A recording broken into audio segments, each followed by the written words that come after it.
오늘 참된 예배자인가 라는 제목으로 함께 말씀을 생각해 보겠습니다. 아니, 말씀을 시작하기도 전에 말씀 시간이니까 좀 졸아야 되겠다 이렇게 생각하지 마시고 정신을 차리고 말씀에 집중하시기를 바랍니다. 정말 중요한 시간이죠.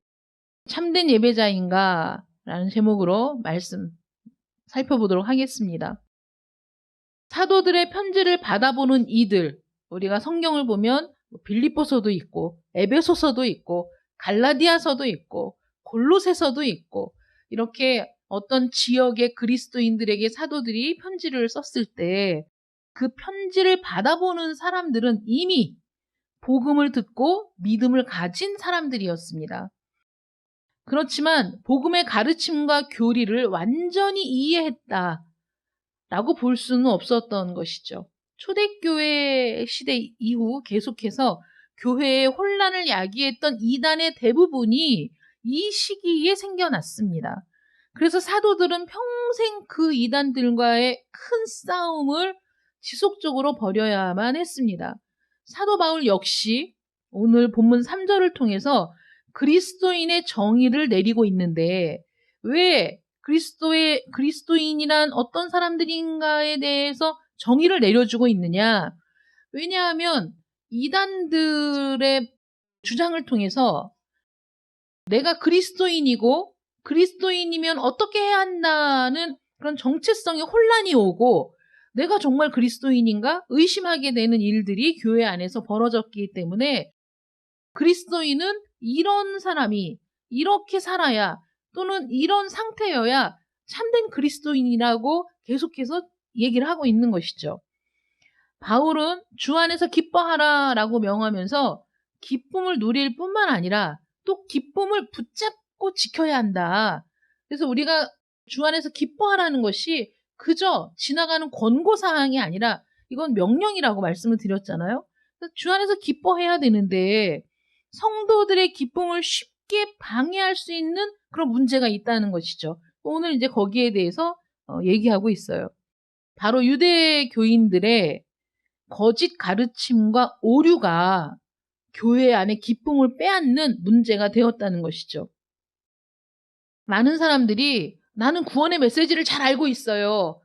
내가 교회 다닌 세월이 몇 년인데 나는 이미 부모로부터 몇 대째 신앙의 가문인데 이렇게 생각하면서 믿음과 구원의 메시지를 잘 알고 있다. 이렇게 자신하는 사람들이 있지만 누구나 언제든지 진리에서 미끄러져서 넘어질 수 있고 또 기초가 잘못되었는데도 내가 올바르다고 착각할 수 있는 위험이 언제나 도사리고 있다는 데에서 우리는 스스로 경계를 늦추면 안 된다는 것이죠. 대통령이라고 불리우는 강영욱 씨가 어떤 사람하고 이렇게 대화를 나누면서 이런 얘기를 하더라고요. 그 사람이 자기가 기르는 개와 정말 이렇게 깊은 교감을 나누고 그래서 가위에 눌려서 막 고통스러워하는데 그 개가 와서 자기를 두드려가지고 깨워서 그 악몽에서 깨어날 수 있었다 이런 얘기를 하니까 정말 이거는 훈련시킨다고 되는 일이 아니다. 이거는 그 보호자가 이 개하고 얼마나 깊은 그 교감을 나누고 또 사랑하는 그 관계 속에서 관계가 형성되어야만 이런 일들이 일어날 수 있는 거지 이건 훈련으로 되는 게 아니다. 이렇게 얘기하면서 이런 보호자들을 볼 때마다 자기가 이런 보호자들을 스승으로 여긴다. 이렇게 얘기를 하는 거예요. 왜 그러냐면 자기가 오랜 시간 동안 상담을 하고 훈련을 시키는 일을 하다 보니까 어떤 개를 보면 이 보호자는 이럴 거야. 이렇게 판단하게 되고 왜냐하면 정말 오랜 시간 동안 엄청나게 무수한 상담을 하고 훈련을 하다 보니까 어떤 패턴이 생기고 분류가 생기고 그래서 분류별로 패턴별로 자기 머릿속에 경험상 생겨난 것들이 어떤 일을 자세히 보기도 전에 얘기를 들으면 자기가 이미 판단하게 되고 분류해서 이쪽 저쪽 이렇게 하게 되더라. 그런데 이런 보호자들을 만날 때마다 예외라는 게 언제든지 있고 또 이렇게 우리가 예측할 수 없고 아유 정말 그런 일이 있을 수 있어? 라고 생각하는 일들이 보호자와 그 기르는 개 사이에 관계가 잘 맺어졌을 때 우리가 생각할 수 없는 그런 일들이 일어나고 있다는 사실을 보면서 이런 분들이야말로 자기가 스승을 삼는 그래서 좋은 사례를 삼는 그런 본이 된다 이렇게 얘기를 하더라고요. 제가 이 얘기를 왜 말씀을 드리냐면 우리가 믿음 생활을 오래 했다. 내가 성경을 잘 알고 있다. 내가 구원의 메시지를 잘 알고 있다라고 생각을 하는데 그런데 내가 거기에 굳어져서 어떤 사람의 의견도 또는 성경을 읽으면서도 그 나하고 맞지 않는 부분을 애써 외면한다든가 내가 지금까지 알고 확신했었던 부분들이 흔들릴 때 정말 진리가 무엇인가를 탐구하려고 하는 것이 아니라 그런 부분들을 외면하며 지나가는 그런 경우도 있지 않습니까? 그런데 우리는 언제든지 내가 생각했고 내가 확신하고 있었고 또 내가 이건 분명하다라고 내가 알고 있었던 것들도 그 기준이 내가 아니고 내 경험이 아니고 또 내가 지금까지 살아오면서 축적됐던 지식이 아니라 하나님의 말씀을 기준으로 삼는다는 것이 내가 오랜 시간 동안 확신해 왔었던 것들도 말씀을 통해서 부서지고 또 나의 모든 경험들도 내가 경험한 것들은 옳다고 여기는 경향이 많지 않습니까? 그런데 말씀을 통해서 그런 것들도 부서지는 경험을 통해서 그래서 정말 하나님의 말씀이 모든 것의 기준이 된다라는 사실 앞에서 그래서 언제든지 내 생각이 수정될 수 있고 내 가치관도 바뀔 수 있고 내가 옳다고 생각했던 것들도 하나님의 말씀에 그것은 아니라고 한다면 그것을 내려놓을 수 있는 그런 열린 마음이 있어야 한다는 것이죠. 그래야만 오류를 잡아가면서 올바른 믿음의 삶으로 나아가는 길이라는 거예요. 그렇지 않으면 우리는 정체되고 그렇지 않으면 고집스럽게 그 자리에서 자기 자신만 옳다고 주장하는 그런 사람들이 될 수 있다는 거죠. 어르신들이 연세가 많으신 분들이 버스를 탔을 때도 다른 사람하고 부딪히거나 말거나 다른 사람에게 피해를 주든지 말든지 막 신경도 안 쓰고 막 앞으로 가서 빈자리에 앉고 뭐 이런 걸 경험할 때가 있잖아요. 굉장히 불쾌하죠. 왜 저러시지? 나이도 드실 만큼 드신 분이? 그런데 나이를 먹으면 직진 본능만 남는데요. 이제 몸이 내 마음대로 안 움직여지고 유연성도 없어지고 갑자기 방향을 전환하거나 이런 게 어렵기 때문에 그 내가 저기 앉아야 된다라는 생각을 하면서 그 외의 것들은 다 생각하지 않고 무조건 직진해서 부딪혀도 미안하다고 사과도 안 하고 그런 일들이 생긴다. 그러면 안 되지만 그럴 수 있다. 그러니까 우리 신앙생활에도 오로지 직진 본능만 남아서 오랜 시간 생활을 한 사람들이 오직 그것이 옳다라고 생각하고 그냥 가는 그런 경우들도 있다는 거죠. 조심해야 한다. 항상 내 자신을 살펴봐야 한다. 내가 어떤 상태인지. 그래서 기초가 잘못되었다 또는 올바르다고 착각할 위험이 늘 있다라는 것을 염두에 두어야 하기 때문에 바울이 지금 반복을 거듭하면서도 내가 이거 지난번에 얘기했는데 미안하다. 또 얘기를 하게 됐네. 이런 게 없다는 거예요. 왜냐하면 너희를 위해서 이게 안전한 거야. 당연히 반복해야 돼. 라고 얘기하는 거. 당당하게 반복하고 또 반복해도 괜찮아. 너희를 위해서 이게 필요한 일이라면 반복하고 또 반복하고 또 반복할 거야. 이런 자세로 지금 편지를 쓰고 있다는 거죠. 그래서 2절 한 절만 봐도 삼가라는 말을 3번이나 거듭해서 하고 있어요. 개들을 삼가하고 행악하는 자들을 삼가하고 몸을 상해하는 일을 삼가하라. 삼가하라. 라고 강력하게 지금 얘기하고 있는 것이죠. 왜냐하면 이게 무서운 위험성이 있기 때문에 반복을 통해서 이것을 각인시키고 있다는 거예요. 거짓 선생들에 대해서 격한 표현을 쓰고 있죠. 개들이라고 표현하고 있는데 바울의 편지를 보면 빌립보서는 특히나 좀 사랑이 물씬 풍겨나는 서신이기는 하지만 다른 서신서들도 성도들에게는 굉장히 정중하게 편지를 쓰고 있는데 이 거짓 교사들 이들을 향해서는 굉장히 격렬한 표현을 하고 있다는 거죠. 왜냐하면 그들의 가르침이 너무나 위험하기 때문에 그런 식으로 정말 이렇게 고상한 사람이, 점잖은 사람이 어떤 대상을 향해서 격렬한 표현을 할 때에는 그런 이유가 있다라고 볼 수 있지 않겠습니까? 그래서 다른 곳에서는 행악하는 자들이라는 표현을 썼고 교회와 그리스도인들을 뒤집어 엎고 분열을 조장하고 당파를 조장하는 악을 행하는 자들이라고 표현을 했습니다. 주 안에서 기뻐할 수 있는 유일한 길, 그리스도 안에서 주어지는 혜택을 온전히 누릴 수 있는 유일한 길은 교리를 확실하게 아는 것이다. 그래서 바울 서신은 교리가 굉장히 많이 나와 있거든요. 강조되고 있거든요. 교리가 뭡니까, 여러분? 교리라고 사전을 찾아보면 종교적인 원리나 이치, 각 종교의 종파가 진리라고 규정한 신앙의 체계를 교리라고 하고 있어요. 그러니까 신앙의 뼈대를 이루는 것이죠. 교리가. 그래서 나는 교리 같은 건 몰라도 돼. 나는 하나님을 사랑하기만 하면 돼. 라고 얘기하는 게 위험한 일이라는 거예요. 바르게 알고 사랑해야 돼요. 우리가 사람을 만나고 사랑하는 일도 사람을 어떻게 외모를 보고 알 수 있습니까? 좋은 사람인 줄 알았는데 잘못된 만남일 경우에 얼마나 그 인생이 피폐해지고 돌이킬 수 없는 그런 일들이 생기지 않습니까? 사람을 잘 파악을 해야 돼요. 어떤 사람인지.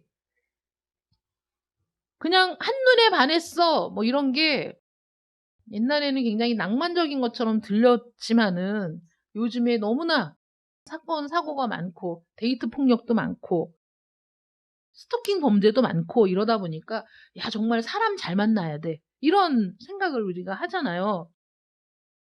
그 사람이 어떤 생각을 갖고 있는지 가치관이 어떤지 그것을 천천히 두드려보고 알아가면서 그러면서 그 사람과의 관계가 더 깊어지고 친밀감이 깊어져야지 감정만 앞세우다가는 잘못된 판단을 하기가 쉬운 겁니다. 우리가 하나님을 사랑한다라고 표현하는 것이 감정적으로 흥분되고 뭐 그 업되고 막 이런 감정만으로 하나님을 사랑한다라고 얘기하는 건 한순간에 식어버릴 수도 있는 것이고 변질될 수도 있는 거예요. 그런데 하나님이 어떤 분인지를 내가 분명히 알고 그래서 하나님을 사랑하지 않을 수가 없고 하나님을 내가 믿지 않을 수가 없어 라는 확신 가운데 하나님을 신뢰하고 사랑하는 사람은 어떤 일이 있어도 흔들리지 않을 수가 있다라는 거죠. 그래서 바울이 항상 교리를 강조하고 있는 거예요. 하나님은 어떤 분인지 분명히 알아야 하지 않을까? 하나님이 어떤 분인지를 알면 사랑하지 않을 수가 없지. 하나님이 어떤 분인지를 알면 신뢰하지 않을 수가 없지. 이렇게 얘기하는 겁니다. 그런데 어떤 사람들은 나 그딴 거 필요 없어. 머리 아파. 골치 아파. 그런 거 공부하고 싶지도 않아. 그냥 하나님을 사랑만 하면 되는 거 아니야? 라는 그 사랑은 얼마나 그 가벼운 사랑인가 하는 거죠. 요즘처럼 불확실성이 강한 시대에 언제 어떤 일이 생길지 모르는 그런 불안정한 시대에 우리가 하나님을 정말 참되게 예배 드리고 있는가. 과거에 의지했던 것들을 다 빼앗기는 상황이 돼도 막막한 상황이 닥쳤을 때에도 내가 정말 하나님을 의지하고 신뢰할 수 있는가라는 걸 우리가 생각해 봐야 되지 않겠습니까? 내가 과연 하나님을 알고 있는가? 그래서 내가 하나님께 기도할 수 있는가? 이게 중요한 문제라는 거예요. 내가 하루아침에 거지가 되었거나, 내가 하루아침에 건강을 잃었거나, 내가 하루아침에 지금까지 정말 소중하게 생각했던 인간 관계가 끊어지거나, 이런 일들이 발생했을 때, 정말 참된 그리스도인이라면 슬퍼하고 낙심하기는 해도 그 슬픔과 절망이 너무 극심해서 모든 것들을 다 놓아버리는 상태에 이르지는 않는다는 거예요. 왜냐하면 하나님을 신뢰하기 때문에 나에게 이런 상황이 일어난 모든 상황, 모든 그 고통을 하나님 앞에 호소하고 하나님께 기도하면서, 그래서 나에게 주어진 상황들이 어떻게 하나님의 선한 인도하심으로 나아갈 것인가를 바라보는 그런 믿음이 있을 때 흔들리지 않을 수 있다는 것이죠. 하나님께 나아가고 싶은데 하나님이 어떤 분인지 모르는데 어떻게 나아갑니까? 기도라도 해볼까? 하나님이 어떤 분인지 확신할 수 없는데 어떻게 기도할 수 있습니까? 바울이 염려하는 건 바로 이겁니다. 너희가 정말 그리스도인이라면, 바울이 계속 얘기했어요. 그리스도인은 어떠해야 한다. 그리스도인은 이런 게 그리스도인이야. 막 얘기했는데, 야, 너희가 정말 내가 얘기한 대로 그런 그리스도인이라면 무슨 일이 닥치든지 하나님과 너희 사이는 흔들리지 않아. 무너지지 않아. 견고해. 그 무엇도 하나님과 너희 사이를 갈라놓지 못한다. 그러므로 중요한 게 뭐예요? 나에게 그런 참된 믿음이 있는가?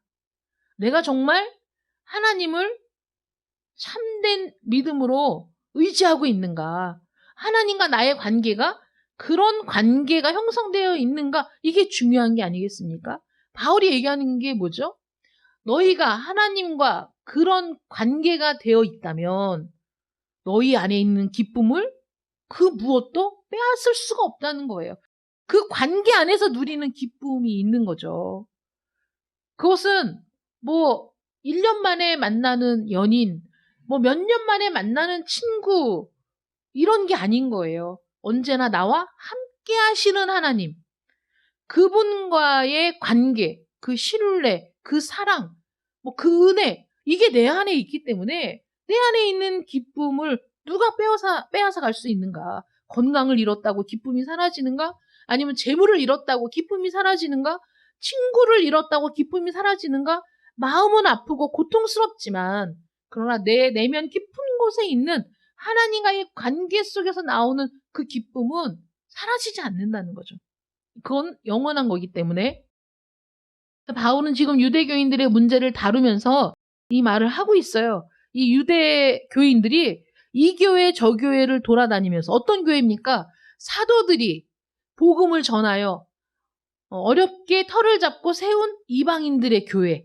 그래서 골로새 지역에, 빌립보 지역에, 데살로니가 지역에, 에베소 지역에, 갈라디아 지역에 그들이 그런 데마다 돌아다니면서 복음을 회방하고 있었던 거죠.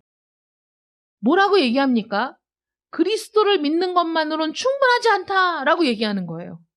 그러니까 이들이 바울이나 그 밖에 사도들을 통해서, 전도자들을 통해서 복음을 듣고, 그리고 하나님을 만났고, 정말 그 그리스도가 나의 구원자라는 사실에 기뻐하면서 이들이 모여서 예배를 드리기 시작하고 교회가 형성이 됐는데, 유대교인들이 그런 교회마다 와서 자기도 그리스도인인 것처럼 그 모임에 들어가서 얘기하는 거예요. 나는 이스라엘 사람이고, 여러분 생각해 보세요. 내가 이스라엘에서 온 사도들을 통해서 복음을 전달받았어요.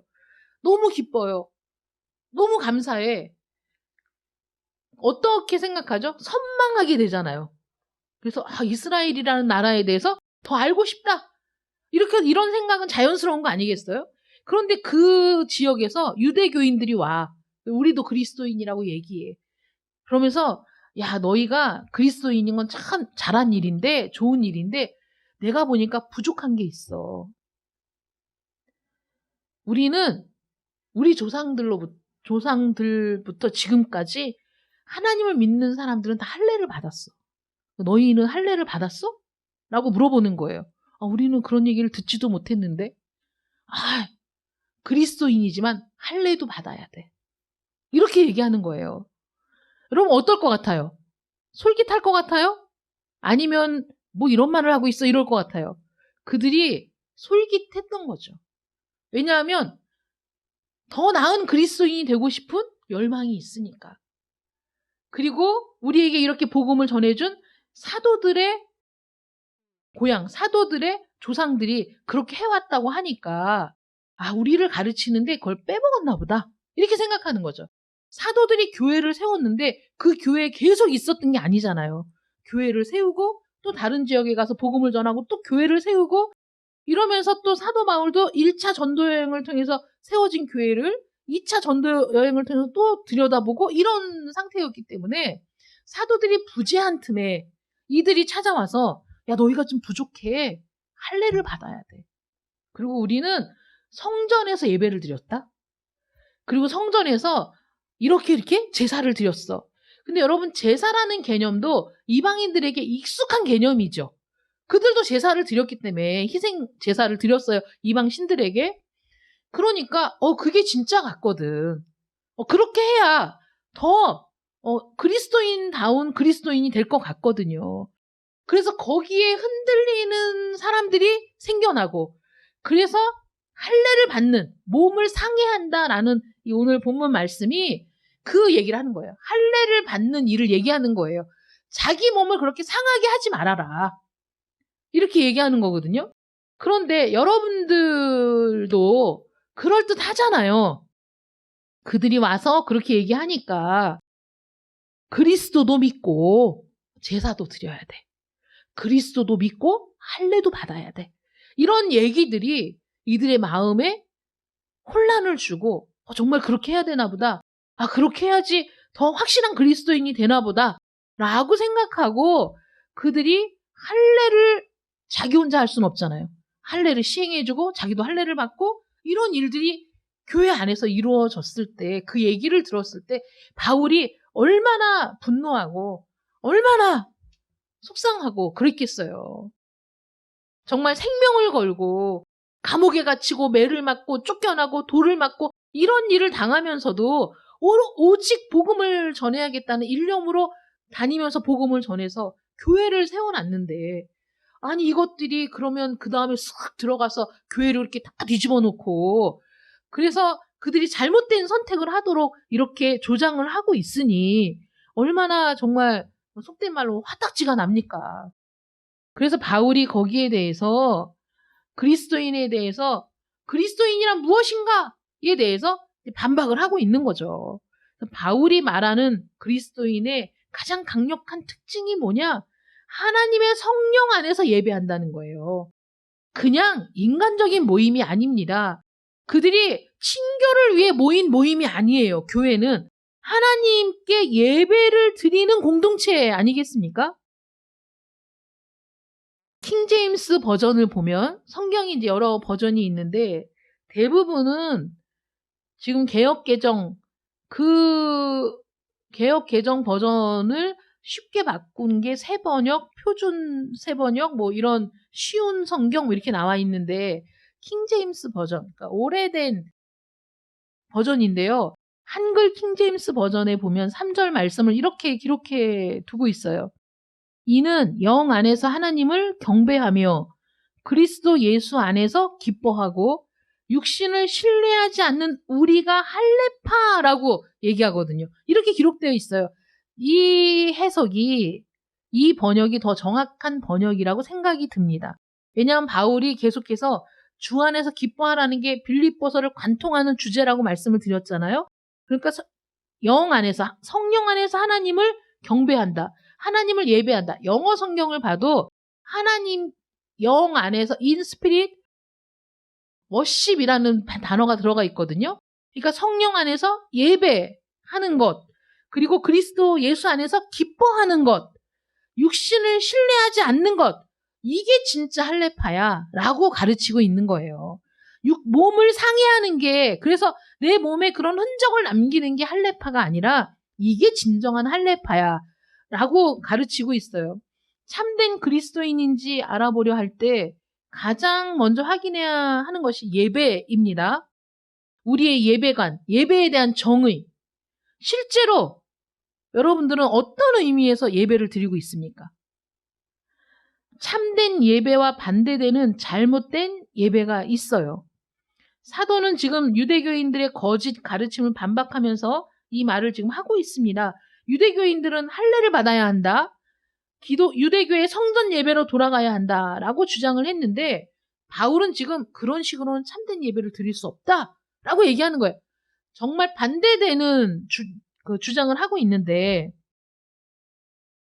왜냐하면 그리스도인은 성령 안에서 하나님을 예배하는 자들이기 때문에 유대 교인들이 말하는 그런 다른 방편들이 필요하지 않다는 거예요. 하나님은 그분께 나아가는 새로운 길, 새로운 방법을 주셨어요. 이제는 이 새로운 방법으로 하나님께 나아가면 되는 거예요. 옛 방법은 폐기되었다. 그러니까 옛 방법이 잘못되었다는 게 아니라 구약은 옛 언약, 신약은 새 언약이지 않습니까? 옛 언약이 뭐죠? 옛 언약은 하나님께 나아가는 길을 제사라는 것을 통해서 언약을 맺고 말씀해 주셨다면 신약은 이제 그것들을 폐기하고 더 나은 길, 더 나은 길이에요, 여러분. 더 완전한 길, 더 나은 길, 새로운 길이 우리에게 주어졌음을 말씀하신 거예요. 그래서 이 길을 통해 하나님께 나아갈 수 있다라고 하나님이 새로운 방법을 알려주셨는데 이제 우리는 이 길로 가고 있는데 왜 다시 돌아서 옛 길을 가려고 하느냐. 이거는 잘못된 거다라고 얘기하는 거죠. 옛 방법으로 돌아가는 것은 그리스도를 부인하는 짓입니다. 왜 그렇죠? 이 새로운 길, 새로운 방법의 중심에 누가 있습니까? 그리스도가 있습니다. 그리스도를 통해서 하나님께 나아가는 것이고 그리스도의 희생을 통해 하나님께 나아갈 길이 열린 건데 내가 이 길을 가지 않고 옛 길을 고집한다면 그리스도께서 우리를 위해 행하신 모든 일들을 의미 없는 것으로 그리스도께서 우리를 위해 행하신 모든 일들을 아무것도 아닌 것으로 만드는 것이 되기 때문에 그리스도를 다시 십자가에 못 박는 죄를 저지르는 것이다 라고 사도는 강력하게 분노를 표현하고 있는 거죠. 여러분들이 하나님을 참으로 예배하고 있습니까? 아니면 의무감으로 예배를 드리고 있습니까? 예배하고 싶은 열망으로 하나님을 예배합니까? 아니면 늘 해야 되는 일이니까 습관적으로 예배를 합니까? 여러분들 마음속에서 우러나와서 예배를 드리고 있습니까?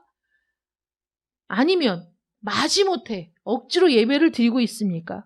그리스도인이란 성령의 역사로 예배하는 자들입니다. 의무가 아니라 열망인 거예요. 하나님을 예배하는 게 우리에게 기쁨이 되는 겁니다. 하나님께 예배할 수 있다는 사실이 기뻐. 하나님께 나아갈 수 있다는 것이 너무 즐거워. 하나님을 내가 지금 이 자리에서 예배하고 있는 이 시간이 너무 영광스러워. 라는 마음으로 예배를 드리는 것이죠. 억지로가 아니라 내 마음이 움직이고 무언가 속에서 나를 재촉하고 예배를 드리는 일에 몰두하게 하는 이런 일들이 성령 안에서 이루어져서 내가 하나님께 마음껏 찬양하고 마음껏 기도. 여러분 설교를 듣는 게 예배가 아니고 여러분들이 기도하고 여러분들이 찬양하는 이 모든 시간이 예배인 거예요. 예전에 옛 방법으로 하나님께 나아갈 때에도 성막 그 문을 회막문을 열고 들어가면서부터 예배는 시작되는 겁니다. 교회의 문을 열고 들어오면서부터 여러분들의 모든 시간은 이 안에서 드려지는 모든 시간이 하나님께 드려지는 시간이며 하나님께 예배하는 시간인 거예요. 그렇게 우리 마음에 뜨거운 열망이 가득할 때 우리가 부르는 찬양은 그 전에 부르는 찬양과 같지 않습니다. 찬양을 할 때부터 마음이 뜨거워지고 또 기도할 때 우리의 마음이 뜨거워지고 그래서 하나님의 말씀이 선포될 때 그 말씀을 아멘으로 들으며 그래서 마지막으로 성도 간의 교제를 통해 하나님의 사랑을 나누고 예배의 처음부터 예배의 마지막까지 모든 시간이 우리가 하나님께 드리는 예배라는 사실을 여러분 기억하시기를 바랍니다.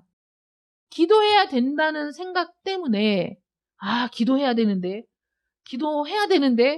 그래서 마지못해 무릎을 꿇고 기도하는 것과 성경을 읽다가 감동이 와서 나도 모르게 하나님께 기도하고 길을 걷다가 묵상하다가 저절로 하나님께 무릎을 꿇게 되는 그 기도가 참된 기도라는 것이죠. 정식으로 내가 기도의 자리에 앉아서 내가 지금부터 기도합니다. 라고 기도하는 것이 그런 것만이 기도가 아니라 여러분 성령께서 내 마음을 움직이셔서 내가 무슨 일을 하다가도 설거지를 하다가도 청소를 하다가도 내가 직장에서 일을 하다가도 울컥 내 마음의 감동이 내 마음의 어떤 깨닫는 마음이 또 하나님을 생각지도 않았는데 갑자기 하나님이 생각이 나고 모든 것이 은혜라는 생각 때문에 마음에 감동이 밀려오는, 늘 찬양을 들었지만 그 찬양이 어느 날 듣다 보니까 나도 모르게 눈물이 흐르는 이런 성령의 역사를 여러분들이 체험하셨습니까?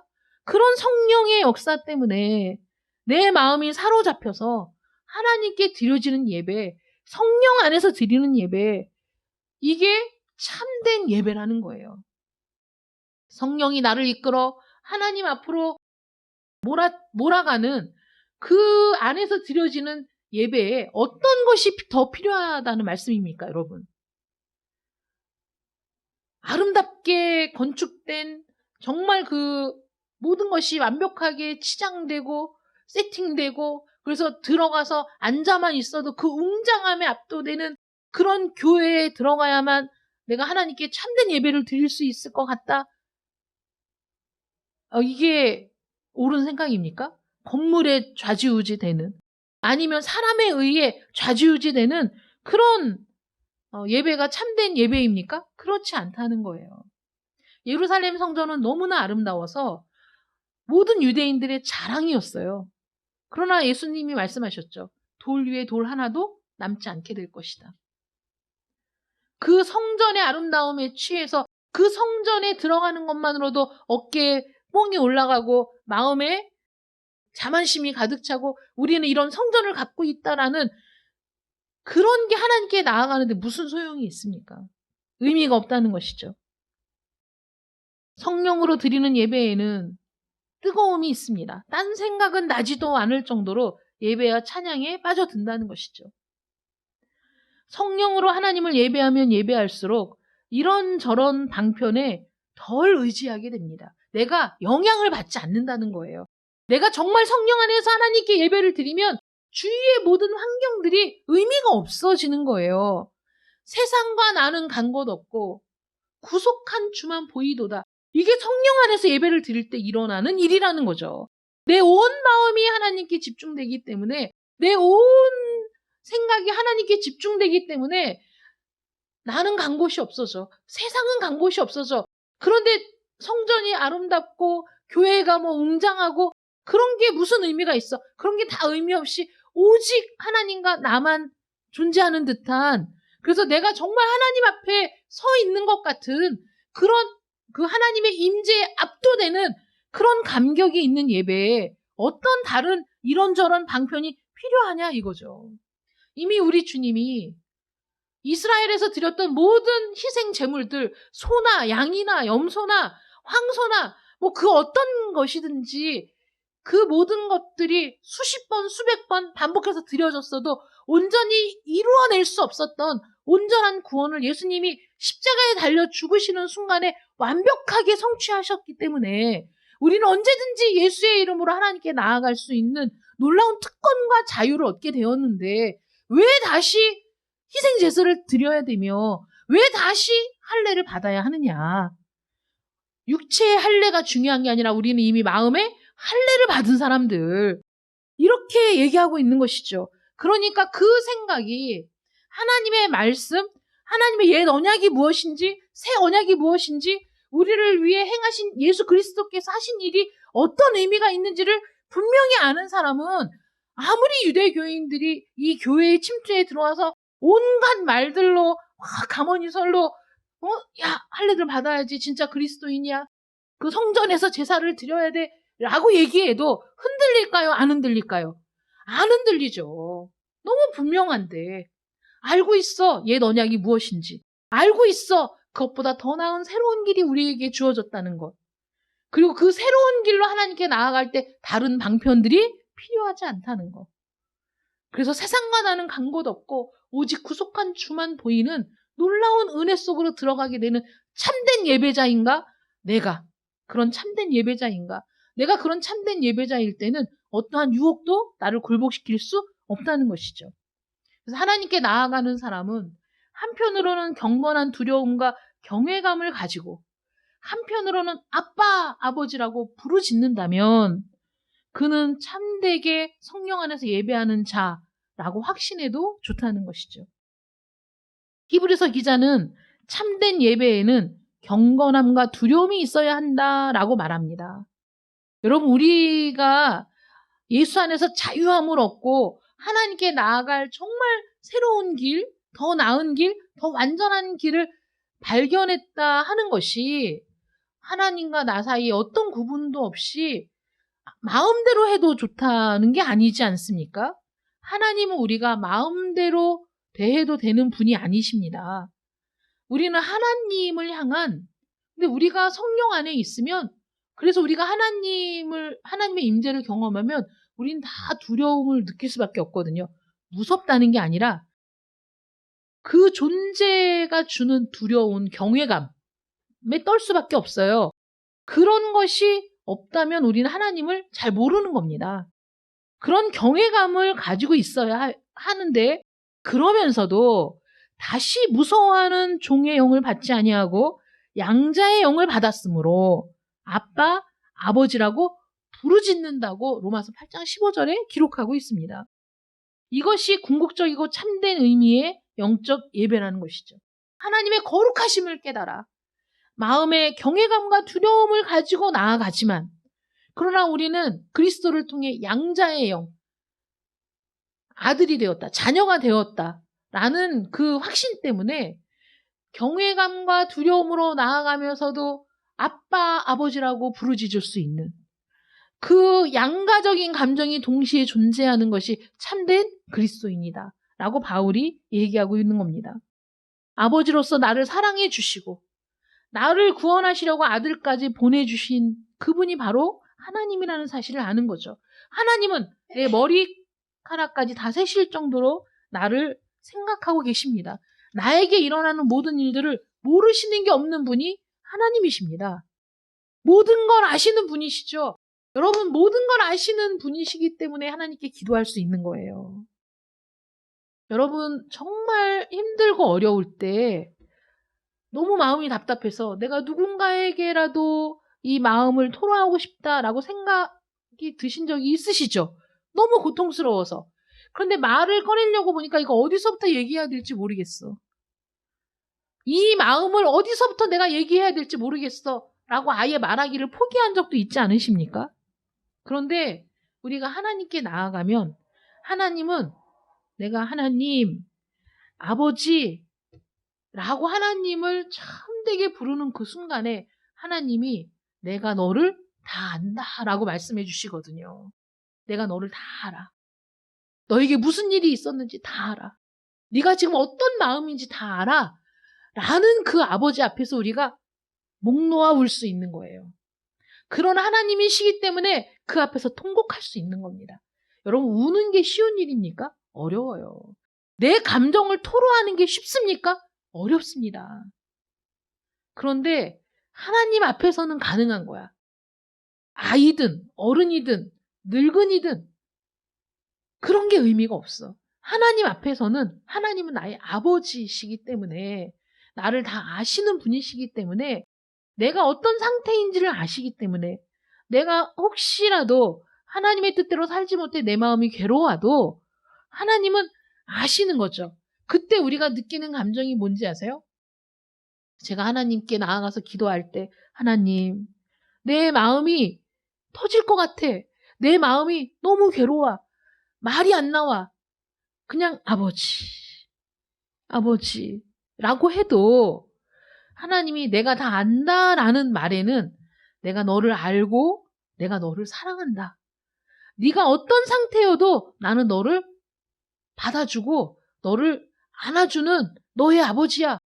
라는 그 생각 때문에 그때에서야 비로소 내 속에서 이 모든 감정이 토해지고 눈물이 쏟아지고 그 하나님 앞에서 나의 모든 걸 토로하고, 그러면서 하나님의 위로를 경험하고 하나님의 사랑을 경험하고 하나님의 놀라운 임재를 경험하고, 이런 관계를 맺어갈 때 이 세상이 규정할 수 없는, 이 세상이 판단할 수 없는 하나님과 나만의 관계가 형성이 될 때 그것을 가리켜 그리스도인이다 라고 얘기한다는 것이죠.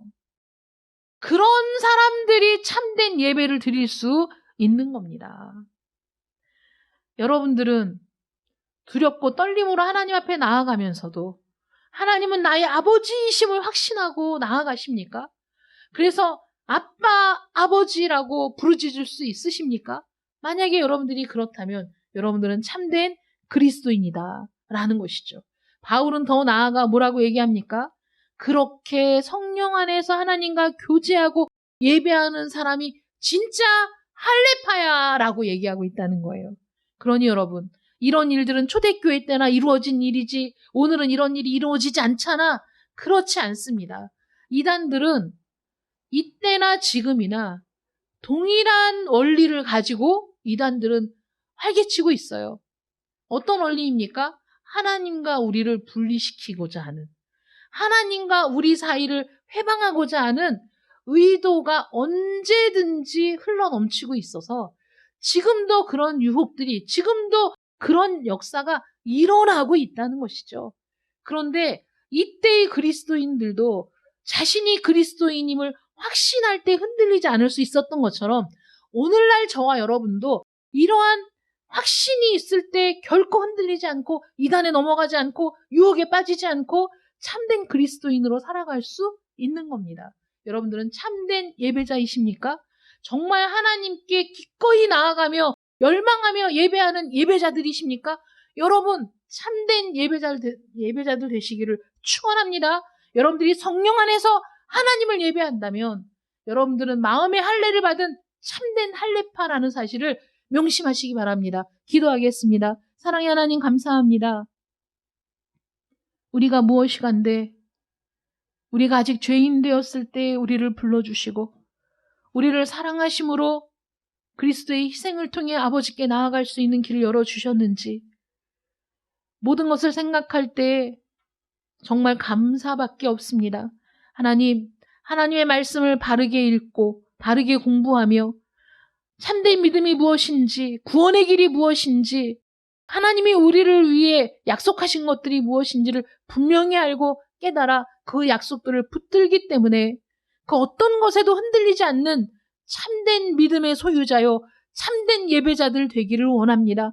성령을 부어주시옵소서. 성령 안에서 하나님을 보게 하시고 성령 안에서 하나님을 예배하게 하시고 성령 안에서 우리의 마음을 토로하며 하나님께 기도하게 하셔서 하나님, 하나님과의 우리 사이에 이렇게 친밀한 관계, 깊은 관계, 신뢰하는 관계, 이 모든 역사를 통해 날마다 하나님의 임재를 경험하는 복된 예배자들 될 수 있도록 역사하여 주시옵소서. 예수님의 이름으로 기도드립니다. 아멘.